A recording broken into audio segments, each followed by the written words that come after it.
సాయి భావన ఫిబ్రవరి 19. సాయినాథుని శయనలీల. సాయిబాబా మసీదులో నిద్రించేవారు.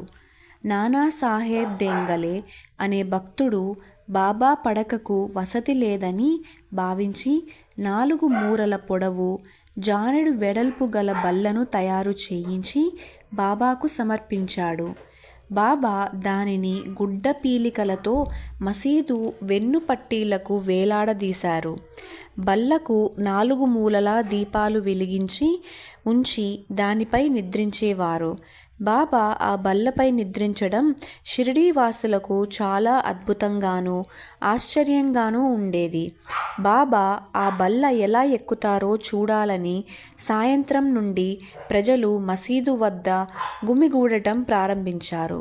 కానీ ఎంత జాగ్రత్తగా వేచి చూచినా ఆ బల్లను బాబా ఎక్కటం గానీ దిగటం గానీ ఎవరూ గమనించలేకపోయారు. ఇలా ప్రతిరోజు మసీదు వద్ద గుంపులు చేరటంతో బాబా చిరాకుపడి ఆ బల్లను విరిచి పారేశారు. ఆ తరువాత కాక మరో బల్ల చేయిస్తానన్నాడు. కానీ అప్పటికి మహల్సాపతి మసీదులో నిద్రించటం ప్రారంభించాడు. కాకా మహల్సాపతికి కూడా బల్ల ఏర్పాటు చేస్తానన్నాడు. ఎవరు కళ్ళు తెరిచి మెలకువతో నిద్రపోతారో వారే ఆ బల్లనెక్కగలరు.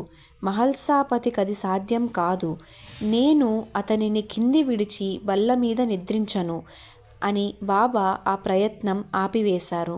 ఆ తరువాత బాబా రోజూ విడిచి రోజు చావడిలో నిద్రించడం ప్రారంభించారు.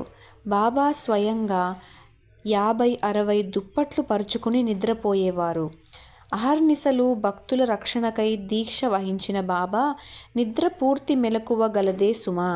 శ్రీ సచ్చిదానంద సమర్థ సద్గురు సాయినాథ్ మహారాజ్ కీ జై.